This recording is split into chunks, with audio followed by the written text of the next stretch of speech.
बिस्मिल्लाहिर्रहमानिर्रहीम। अस्सलाम वालेकुम। सब देखने वालों को सबके लिए दुआ है, जहाँ रहें खुश रहें, आबाद रहें, हंसते और मुस्कुराते रहें। जैसी दुआ अक्सर करते हैं अपने आज के व्लॉग का आगाज़। और अभी जी मैं धोने लगी थी बच्चों के कपड़े। बाकी बच्चे जा चुके हैं स्कूल। हुरैन फातिमा को अभी अभी मैंने सुलाया है। और जी आज काफ़ी मुश्किलों से नींद भी आई हुई थी लेकिन सो नहीं रही थी, पता नहीं क्या वजह है। एक तो इसे इतनी हरकतें कर रही होती है, हमारी अपनी इसकी वो ना बहुत नज़र लग जाती है।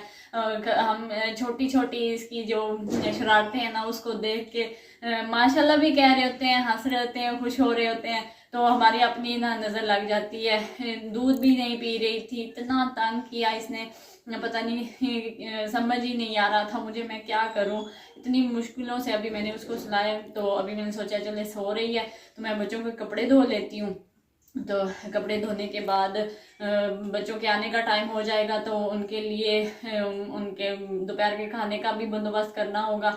वो भी मुझे रोज़ाना ये सोचना पड़ता है कि क्या बना के दूँ। अंडे वाली रोटी एक दिन खाएंगे, फिर दूसरे दिन कहेंगे कि हमने अंडे वाली रोटी नहीं खानी। सालन तो खाते नहीं हैं। अभी मुझे इतनी फिक्र है कि पता नहीं ये कैसे सालन खाएंगे, कब खाएंगे। जब भी मैं तंग होती हूँ तो कहती हूँ कब खाएंगे आप लोग सालन के साथ।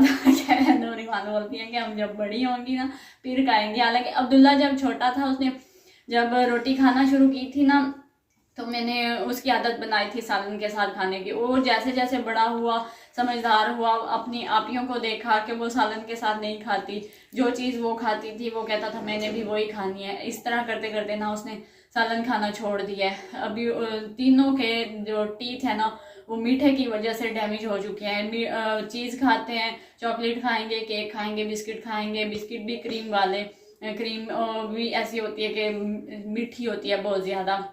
तो इस वजह से रो भी रहे होते हैं अक्सर कि हमारे टीथ में दर्द हो रहा है, हमें ब्रश करा दें, लेकिन छोड़ते नहीं हैं, मीठा छोड़ते नहीं हैं। तो अभी मैं ये सोच रही थी कि मैं इनको ना जो आइडिया मेरे जहन में आया है इनका मीठा छुड़वाने के लिए, मतलब चीनी इनकी बंद करने के लिए। अक्सर कहेंगे हमें चीनी वाला पराठा बना दें या हमें दूध में चीनी डाल दें तो फिर हम रोटी खाएंगे, वरना नहीं। या नमकीन में सिर्फ ये आलू वाले चावल खाते हैं, बाकी और कुछ भी नहीं खाते। तो अभी मैंने सोचा कि मैं ऐसा करती हूँ कि इनको दाल बना दिया करूँगी, थोड़ी सी काली मिर्चें डाल के, तो वो इनके लिए कभी बना दिया करूँगी। आलू वाले पराठे बना दिया करूँगी नमक डाल के, थोड़ी सी काली मिर्चें डाल के। इस तरह शायद इनकी आदत बन जाए, ये मीठा शायद छोड़ दे। अभी मैंने यही सोचा हुआ है कि इनका मैं ना यही बंदोबस्त करती हूँ। और बाकी मेरी बात लंबी होती जा रही है। मैं जी कपड़े धोने हैं मैंने, इससे पहले कि हुरैन उठ जाए।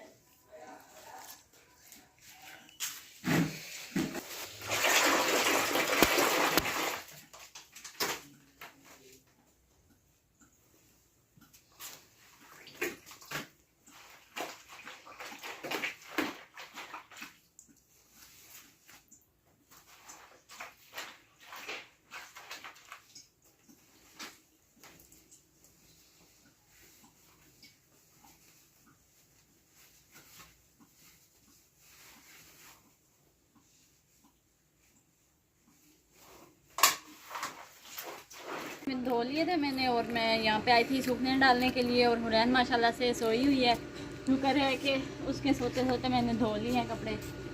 फिर वो आपको पता है काफ़ी बार मैं पहले भी बता चुकी हूँ, वो भागती है पानी की तरफ, देखती है। तो अभी जो पानी वाला नल है ना उसको मैं ज़ोर से बंद करके आती हूँ, नहीं तो वो खोल लेती है। खोल के ना यूँ करके पाँव आगे करके खड़ी होती है और गर्म पजामे होते हैं गीले कर लेती है।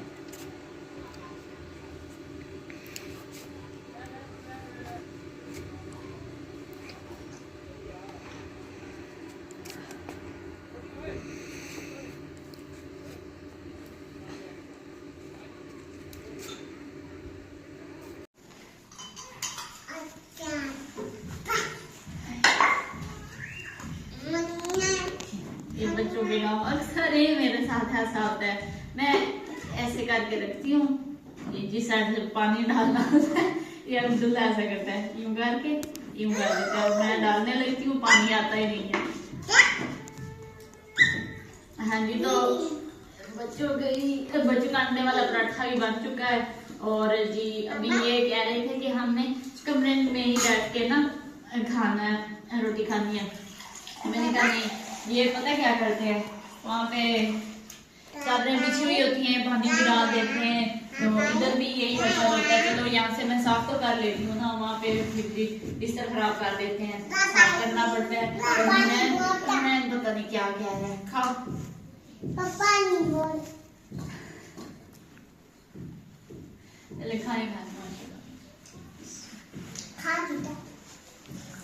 आ वेखो जी, आ वेखो अज इन्हां दी चोरी तुसी खुद पकड़ दी है। मैं चुप करके वेख रहा सी कि ये देख जी केले केले खा रही हैं, केले केले खाना केले केले खा रही हैं। सुला भी नहीं मार रही, इन्होंने पता है घर आता ही बोला मुझे भूख लगी है, मुझे भूख लगी है, क्या बनाना है, क्या बनाना है, सालन बनाना है, सालन कुछ ही देर बातें करें, कुछ ही देर सालन बनाने में देर लगेगी, मुझे भूख लगी है, मैं जा रहा हूँ, मेरी रोटी नहीं बनानी, मैं तंदूर से रोटी भी ले आऊंगा, सालन भी ले आऊंगा। मैंने जी खा लिया, चाय भी पी लिया। नहीं तो मैंने सुला तो मारी थी ना कि ये सालन देखे वो मैं जो लेकर आया था, या वो सालन ना हो तो फिर तो क्या है ना, हुण अपने कपड़े ही सारे खत्म होने तो फिर ही है ना। मेरे कपड़े रहते हैं, मैंने नहीं खाना, अभी मेरे चाय रहती है, मेरी चाय बनानी है जी। अस्सलाम वालेकुम रहमतुल्लाहि व बरकातहू। तो कैसे मेरे प्यारे नाजरीन, मेरी यूट्यूब फैमिली, उम्मीद करता हूँ सब दोस्त बहन भाई हजरात खैर खैरियत से होंगे, खुश होंगे, बात होंगे। और ये जी मेरी गुड़िया जो है ना, ये मुझे बोलने नहीं दे रही, मुझे तंग कर रही है और ये मुझे छेड़े जा रही है इधर।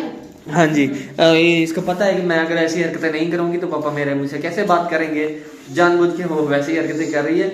हाँ जी तो जनाब मैं गया हुआ था जी अपने उधर दादा अबू के घर। ये देखिए खुद भी डर के खड़ी है नीचे बर्तन पहन के।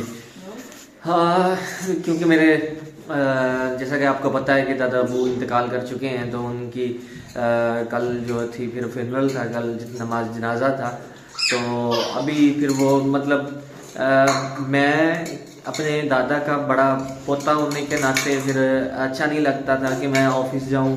मैंने तो ऑफिस से की थी और बच्चों को स्कूल इसलिए भेजा था कि ये काफ़ी दिन हो गए थे इनको छुट्टियों पे छुट्टियां किए जा रहे थे, और नेक्स्ट अब जो है आगे मज़ीद छुट्टियां करनी है क्योंकि ये जा रहे हैं अपने ननिहाल शरीफ लाजमी लगाना चाहिए, वरना जो है ना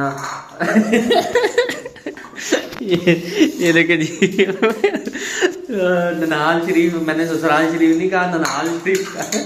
वैसे ससुराल शरीफ भी कहना चाहिए तो अच्छा है। और बाकी इन्होंने फिर चले जाना, इसलिए छुट्टियां इनकी नेक्स्ट जो है वो काफ़ी बढ़ जानी है।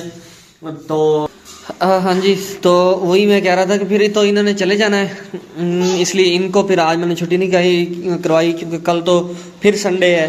तो कल भी ये वैसे छुट्टी पे थे, कल भी नहीं गए थे। ये मोमेंट देखे कैसे बन के खड़ी थी, बात नहीं करने दे रही मुझ पापा को। हाँ जी, आपने अल्लाह हाफिज़ करनी है। हाँ जी, तो मैं बता रहा था कल तो फिर ये सारे गए थे बच्चे, हमारी फैमिली, हमारा जाना तो ऑब्वियसली बात है कि ज़रूरी था। कल भी मैं ऑफिस से ऑफ लेकर आया हुआ था और आज भी ऑफिस से ही ऑफ लिया हुआ था। फिर मेरे लिए तो काफ़ी ज़्यादा सदमे की बात है क्योंकि मेरे वालिद साहब जो हैं वो अपने भाइयों में बड़े हैं, बहन भाइयों में बड़े हैं। दादा अब्बू की मतलब वो बड़े बेटे हैं, तो इसीलिए फिर मैं अपने वालिद साहब का बड़ा बेटा हूँ, बाकी बहन भाइयों में मैं बड़ा हूँ सबसे। तो इस लिहाज से ये हुआ कि मैं अपने ददहाल में से मतलब दादकों में से सबसे बड़ा था, मैं था। और इसलिए मेरा जो टाइम है वो अपने बहन भाइयों की निस्बत से, बाकियों की मतलब निस्बत से अपने दादा दादी के साथ सबसे ज़्यादा गुजरा। और इसलिए दादी अम्मा को तो फोत हुए तकरीबन 12 साल हो चुके हैं, 12-13 साल हो चुके हैं। वो 2011 में उनकी डेथ हुई थी, तब मैं सेकेंड ईयर में था। और अब जो है दादा अब्बू की अब हुआ है, वो वैसे तो काफ़ी एज थे। हाँ जी, तो मैं जैसा कि कह रहा था कि जैसा पिछली वीडियो में भी हमने बताया है कि दादा अब्बू की काफ़ी एज हो चुकी थी, एज थे उनको मतलब कैंसर की वजह से जो हुई है डेथ उनकी। तो अल्लाह पाक से भी यही दुआ है कि अल्लाह पाक उनकी मगफरत फरमाए। आप सब से भी यही रिक्वेस्ट है। तो इंशाल्लाह फिर जैसे भी मज़ीद हमें फुर्सत मिली फ़िलहाल के लिए तो हम चाहेंगे जी आपसे इजाज़त, और मिलते हैं फिर नेक्स्ट व्लॉग में जैसे भी फुर्सत मिली तब तक फिर ये आपसे करेंगे। अल्लाह हाफिज़। हाँ जी, आप सबने भी दुआ करनी है और अल्लाह पाक उनकी मग़फ़िरत फरमाए और उनके दर्जात बुलंद फरमाए और आगे की उनकी जो मुनाज़िर हैं वो आसान फरमाए। तो इसी के साथ ही अपने आज के लोग यहीं पर इख्तिताम करते हैं। उम्मीद करते हैं कि हमारा लोग आपको पसंद आया होगा। तो पसंद आने की सूरत में हमारे चैनल को लाइक करें और सब्सक्राइब कर दीजिएगा। मिलते हैं नेक्स्ट व्लॉग में, तब तक के लिए अल्लाह हाफ़िज़।